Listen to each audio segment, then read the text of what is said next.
एक ऐसी दुनिया जहां अंधेरा है,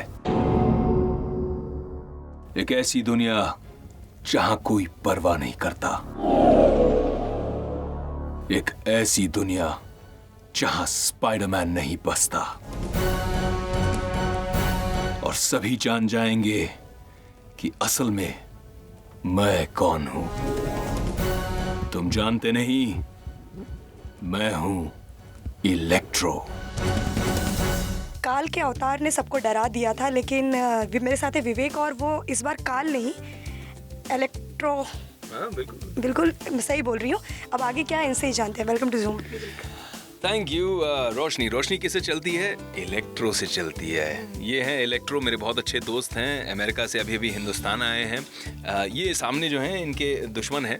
एक ज़माने में दोस्त हुआ करते थे, बट दुश्मन है स्पाइडरमैन। मतलब अब ये थोड़ी आवाज़ से आप समझ गए हो कि विवेक क्या कर रहे हैं, और कुछ हमें ब्रीफ करिए। वैसे मैं एक बात कहना चाहूँगा कि मेरी आवाज़ तो इलेक्ट्रो की ठीक है, मैं बना देता हूँ, लेकिन आपकी भी वैसे नेचुरली हो गई है। आप भी इंटरव्यू मतलब इतनी सोच समझ के आवाज़ बना के कर रही हैं, हाँ? कि आप वैसी बैठ गई। मैं इंस्पायर हुई हूँ होली आपसे। में बहुत मस्ती की। बहुत ज़्यादा।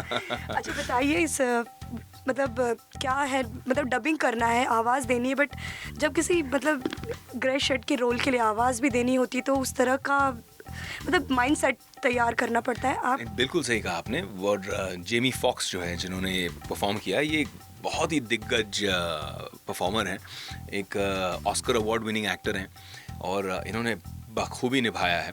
क्योंकि ये role as a super villain काल तो मैंने किया और बहुत लोगों ने पसंद किया, बहुत बच्चों ने पसंद किया, बहुत सारे अवार्ड्स मिले उसके लिए, लेकिन मुझे लगा कि इलेक्ट्रो का जो रोल है उसमें दो किस्म के शेड्स हैं, और जेमी फॉक्स ने इसे बहुत खूबसूरती से परफॉर्म किया। तो मेरे लिए जब डब करना था तो काफ़ी डिफ़िकल्ट रहा, क्योंकि एक तो आप ये हेडफोन्स पहन लेते हो, हेडफोन्स पहन के आप यहाँ पे कान में आपकी अंग्रेज़ी में आवाज़ चल रही है और आप उसको हिंदी में मैच करने की कोशिश कर रहे हैं, तो सामने स्क्रिप्ट जो है वो हिंदी में पढ़ रहे हैं आप।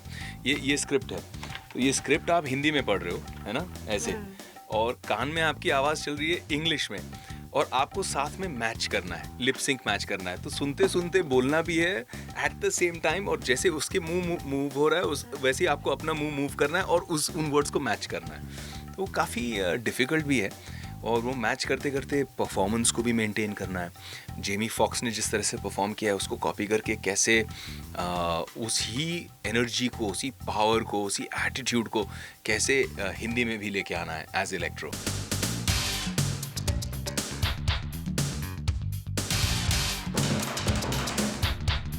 जब आपने काल की तो काफ़ी सारा कंपेयर हुआ, आपने भी कहा हीथ लेजर और जेनी डेप जैसे लोगों ने जो रोल किया है वैसा काल है। कोई रिग्रेट है या लगता है कि सेटिस्फाइड रहे पूरे इस जर्नी से अपने? यार मैं इन सब एक्टर्स को देखते हुए बड़ा हुआ हूँ, और इन सब से मैंने बहुत प्रेरणा ली है, बहुत इंस्पिरेशन ली है। ये सारे परफॉर्मेंसेस अनबिलीवेबल परफॉर्मेंसेस थे, और एक एक परफॉर्मेंस को देख देख कर उनसे कुछ सीखने की कोशिश की है मैंने, और कहीं ना कहीं वो काल में लाने की कोशिश की, और मुझे लगा कि फिल्म इतनी चली और इतना अप्रिसिएशन मिला, और सबसे बड़ी बात, चलो क्रिटिक्स ने बहुत तारीफ़ की, बहुत अच्छा लगा, कुछ अवार्ड्स भी मिले, लेकिन सबसे बड़ा अवार्ड मेरे लिए ये रहा कि जो बच्चे आते रहते हैं ना बार बार मेरे पास, वो बोलते हैं काल एक फ़ोटो चाहिए, काल एक फ़ोटो चाहिए। आई फील डैम नाइस, क्योंकि एक तो विलन का कैरेक्टर है, तो मुझे लगा कि बच्चे डरते होंगे, लेकिन डरने के बजाय आते हैं, खेलते हैं, और मुझसे पूछते हैं कि अपनी उंगली के साथ ऐसे मुझे उठा के दिखाओ ना, या इसको उठा के, उसको उठा के। तो it's just nice, it's very, it brings a child out in me. मुझे भी ऐसा लगता है कि मैं इनके साथ बात करते करते फिर से बच्चा बन गया। I think I enjoy it, and Electro has been a very very interesting experience. मुझे लगता है कि बस उन्हीं फैंस के लिए एक अटेम्प्ट की है मैंने। ओके, द अमेजिंग स्पाइडरमैन 2 ये जो कर रहे हैं, इससे कहीं ना कहीं पहले भी आप काल तो एक हॉलीवुड कनेक्शन थोड़ा जुड़ा, अब और जुड़ रहा है, तो ये हॉलीवुड स्टार के साथ ये जो कनेक्शन जुड़ने का सिलसिला चल रहा है, इसे एंजॉय करेंगे, लगता है कि आगे ये आपको बेनिफिट्स देगा। सोनी पिक्चर्स एंटरटेनमेंट एक बहुत ही बेहतरीन कंपनी है, बहुत रिस्पेक्टेड ऑर्गेनाइजेशन है, और बहुत बड़ी बड़ी फिल्म्स बनाते हैं, अमेजिंग स्पाइडरमैन 2 जैसी फिल्म्स। तो ऑफ कोर्स अगर आगे चल के लाइफ में कभी इनके साथ में काम करने का मौका मिला ज़रूर करूँगा मैं, व्हाई नॉट। अच्छा, किस हॉलीवुड एक्टर की वो रोल जो प्ले करने की इच्छा, ऐसा लगता है कि नहीं इसे प्ले करना है? यार ये फिल्म देखने के बाद तो मुझे लगा ऑफ कोर्स जेमी फॉक्स ने अनबिलीवेबल परफॉर्मेंस किया है, लेकिन अगर ऐसा रोल मुझे मिलता तो I would have love to perform it. Okay, Spiderman, अगर मैं हीरो की बात करूं, आप खुद भी हीरो हैं, अदर हीरो की मैं बात करूं, किसे आप स्पाइडरमैन के रोल में देखना पसंद करेंगे, बॉलीवुड हीरो की बात? स्पाइडरमैन, ये जो है अमेजिंग स्पाइडरमैन, ये बहुत यंग और बाउंसी और बहुत चुलबुला किस्म का स्पाइडरमैन है। तो मुझे लगता है कि यंगस्टर्स में से कोई, जैसे वरुण धवन है या रणवीर सिंह है, इस स्पेस में कोई young bubbly fun kind of Spiderman. Okay, ठीक है। और अब इन दिनों क्या कर रहे हैं, कहाँ बिजी हैं, कुछ प्रोजेक्ट?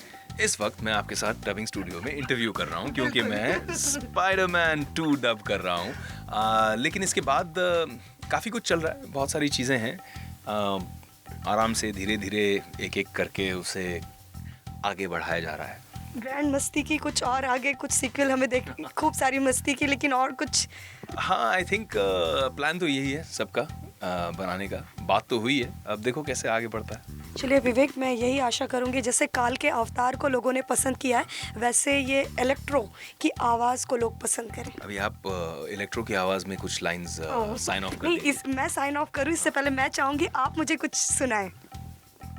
ये स्क्रिप्ट है, चलिए कम ऑन। अब मैं बोलूंगा और आप इसके साथ में मेरे पीछे रिपीट करेंगे। Ready? My God, ready? Ready है ना? आवाज बनाना ऐसे भारी वाली, लो वाली।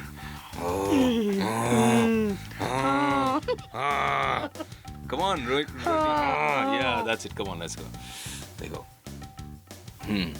पर बेहतर होगा कि इस बार, बोलो बोलो, नहीं बोल पा, पर बेहतर होगा कि इस बार पर बेहतर होगा इस बार तुम मुझे मार ही डालो, तुम मुझे मार ही डालो, क्योंकि अगर मुझे नहीं मारा तो मैं इस शहर